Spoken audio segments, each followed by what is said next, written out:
Welcome to Skylark Park, my wonderful arcs. What the hell is that supposed to mean?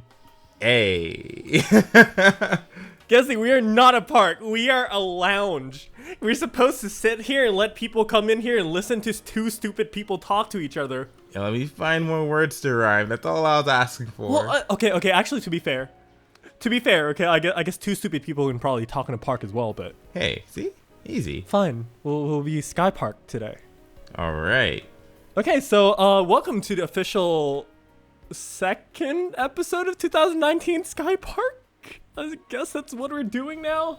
Yeah, Sky Park. Sure, but despite the small unplanned name changes, we are still going to have our same rules. We still have the banword game. We're still going to have questions at the end of the episode, and we're still going to talk about PSO2. Yep. That can never change. Nope. Don't worry about that. Anyways, as you can see, Gesti's microphone actually got through customs, and we can now hear Gesti in his full glorious microphone studio quality. Yay. Hi. So yeah, without further ado and a minute to waste, because we already wasted a minute, Gesti, what are we going to talk about today? I think today. Totally not about the new EQ that's coming out last week, you know? That's exactly what I was going to say, but... Yeah. So, Armada of Despair. The new emergency quest that just came out, which was also the first emergency quest for episode 6. What are your first impressions on it? I like it because it feels like an arcade game. It's like that moment. Feels like an arcade game. Yeah, it feels like Space Invaders if it was in 3D and you were waifus instead of like ships. What do you think this is? Galaga? Yeah, man, this is 100% Galaga. Man, that's such a classic. But like, I can see exactly what you mean though by arcade. I mean, like each section, you know, you basically just like run to start, right? You start it and it's like, oh, okay, 5 minutes, and let's collect points. Yep. And we're gonna see who actually gets the highest score at the end of the EQ. But apparently, we're not an arcade, even though it's arcade style. So that doesn't really matter in the end. But still, with that said, though. I can see why Sega actually has an inspiration to have like an arcade theme thing though, because the fact that, you know, Sega owns a lot of arcades, cough cough Sega arcades, totally not inspirational or something. Totally not. Yeah. With that, we also have the second Lightstream Stone available to us now via the titles. Oh boy, I believe it's a pretty high score though, 7.2 million. Cumulative points though. Yeah, which is good. You don't have to get that in one run, which is impossible anyways. Yeah. I don't think it's impossible for you though. Oh my god. Considering it's you and all that. I think 7.2 million one run's impossible even for me, my friend. You'll find a way. You'll find a way. No, but really though, it's actually impossible. I don't see it being possible in any way. So we probably don't have to worry about that at all. Either ways, though, the main point is just keep running Armada, and then we'll get exactly what we want. Mm-hmm. Which is the Lightstream Stone, which we can get a Lightstream Stone, well, Lightstream weapon of our choosing. Pardon. Anyways, overall, like, personally for me, I feel like it's something that really does play into PSO2 strengths really well, you know? There is mobbing, relevant mobbing. There's also a good amount of bossings, too. And you just need a good amount of coordination if you really want to go fast, because in some of the sectors, you are split into 2 teams of 4. And you basically just have to go through the sectors together. And then if one side is, for example, faster than the other side, it's not going to go as smoothly. You get what I mean, right? Yep. I feel like it's just a really good overall quest in the right direction, because if you really do look forward to things in episode 6, I feel like people can really see Armada EQ and really think about, hey, I guess EQs in the future might actually be doing something like this more, and then it'll just be a lot more interesting than just killing a boss or something of the sort. Oh, definitely. Which actually goes on to my next point too, because there's two possible routes that you can actually go for when you're playing the Armada EQ. For every sector, actually, including the final boss in Sector 3. There is the Nemes Ange, or was it Anges Nemes? I can't remember the name. Anges? Something. Yeah. but the AIS boss. And then the other one is just the giant mech, which I can't remember their name at all. I just call it Dominance because I forget the other part of the name. Yeah, that's fine. The point is, one of the bosses completely focused on AIS, and then the other one is focused on basically you being on the ground as a player, which really plays into a really interesting dynamic because it's two pieces of how PSO2 can actually be played, but then it's kind of like random in a way over there, which makes the EQ actually feel a lot more fresh than just doing the same one boss over and over again with just different patterns or so. Yeah. Do you think they'll do more of this in the future, though, is the real question. I think so. It's a pretty good concept to have. I think it's really exciting, too, but the only thing I wish for, even though I'm wishing for a lot, if it has more than 2 possibilities for the routes that you can take, would probably be ideal. Because even though it's 2 gets a little boring sometimes. I think 4 or 5 would be a good number. Yeah. And then so maybe like you can go for like a whole week without having some of the same Definitely. maps. So it just feels like a different quest in general, which is cool. But you know what's also cool? What's that? The weapon trade-ins. Oh, yes.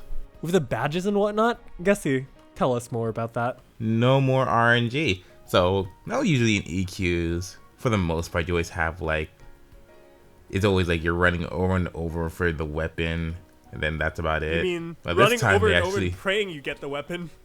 Yeah, praying you get the weapon. Well, this time they actually like put in a badge system where the badges you pick up, you can trade them in for the weapon, though it's still plus 30. But it comes pre-grinded, which is really good, and there's nothing drop exclusive, well, besides the SSA capsules. But everything there, all the weapons, the unit, especially the unit, which is surprising they put that in there, are all tradable with the badge exchange. I think it's such a fair system too. It Because is. eventually, if you just progress, you either get the drop or you just trade in if you're not lucky enough. It's kind of like a tangible progress that you can basically just work towards, and then you don't feel like you're wasting your progress, you know, because you always know that you're progressing towards one thing that you want, something of your choice, which may or may not be an upgrade to what you currently have, but it's still something that is tangible, and it just feels like your effort is not wasted, and I think that is one amazing step in the right direction.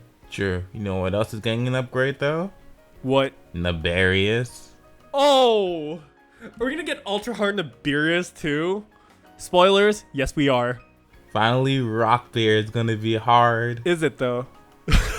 I mean, Rock Bear at the end of the day is still Rock Bear, right? You can't change that fact. I don't know, man. Bayari was pretty hard, and that was like an upgraded Rock Bear. You thought Bayari was hard, Gesti? Are you sure about that? I'm pretty... Well, okay. In the context where Bayari was first released, it was really hell. Because like you got this stupid spinny thing, and it also bleeds you, and like whoa. And then back then, you know, we're not as strong as now, so it's quite a big threat. Yeah. Then the Shrida's coming back. Zesh, huh? Oh right, because Zesh was the boss for Ruins in Naberius. Yeah. So that actually does make a lot of sense. And then the last one should probably be the Snow Kitties then. Mm-hmm. Is it actually going to come as a pair? Yes, they... Probably. And everything they do has like little ice attacks with it now, so they can freeze you over and over again if they felt like it. That sounds like a pain, to be honest, because I remember back then there was something, I can't remember what it is, but it was something that would literally just freeze you over and over again. I remember Yeti's throwing snowballs doing that. Oh, it might be Apos actually. Apos Dorios. Oh. His ice form. Oh yeah, that would do it. Where basically when you got frozen, you were left to your like inevitable demise. Yeah. That sounds very scary. That would do it. Freeze is a rather scary status effect. You better, you know, running that, you better have communication with your friends and be like, hey man, don't forget to bring star imaginers or like throw an ante for me. Pretty scary thought when you really think about it. Yeah. But it would be really cool though to see all the planets come in, have their ultra hard form and just like different mechanics and things in general. Although, even though the ultra hard free fields and everything are now in play, right? Mm-hmm. I still will say though, I'm not the biggest fan of the Guru quests, which is basically more or less just running around in circles. Yeah. What are your thoughts on that? I mean, it's okay. It gets the job done, I guess. It does get the job done. It'd be nice if we had more. It'd be nice if we had more like options, though. I think. But I guess that's what seasonals are for. To an extent, yeah. At least the ultra hard maps are rotating per day, so. Yeah, so it doesn't feel as bad. It doesn't feel as bad. But when you're running in like 12 hours in one day, you probably want to die. Other than that, though, ultra hard Naberius, how's it any different from ultra hard Lilliput? Or is it just the same? Let's see. Well, there is new weapons coming from it, new drops, which is, well, every quest has new drops. But the big thing is there are these ultimate boosters coming out. Ultimate boosters. And you use those to upgrade your old 14-star potentials. Only the ones from episode 4 so far, though, but they get upgraded to, you know, kind of pick up your game closer to the 15 stars. That actually sounds really interesting. Although, wouldn't that kind of make the 14 stars come back to relevance then? Yeah, which is actually pretty nice because those 14 stars had unique potentials. So it's good to, like, instead of making an upgraded version of them, just upgrade their pot. I mean, to be fair, might as well just have a trade-in and upgrade them straight up to a 15 star at that point. But I mean, I'm okay with the potential change, I guess. It's just a new thing. It's same concept, but it's just a new thing that they're trying to do right now. Yeah. I'm okay with that. Same. It's pretty good. Now the question is, what exactly are these ultimate pots though? Most of them are hard to tell. You can actually like view them in game right now because I guess they already have it added in. Oh. But the ones that have numbers, like let's say Quell Scar used to do 10% damage, right? Yeah. Yeah, they raised it up to 24% now. Oh, that's a 14% damage increase. That's insane. Yeah. That is, yeah, it's really big. It's actually crazy. Wow.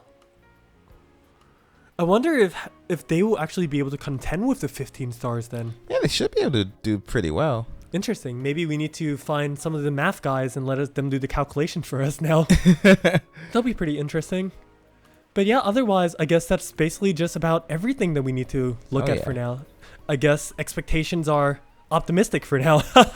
Yeah, I haven't noticed anything wrong so far. Everything's been going pretty well. I mean, did you enjoy UH so far? Having UH in like Easter, having UH in EQs, and just the UH free fields in general. Oh yeah, it's been really nice. Feels like a change of pace, eh?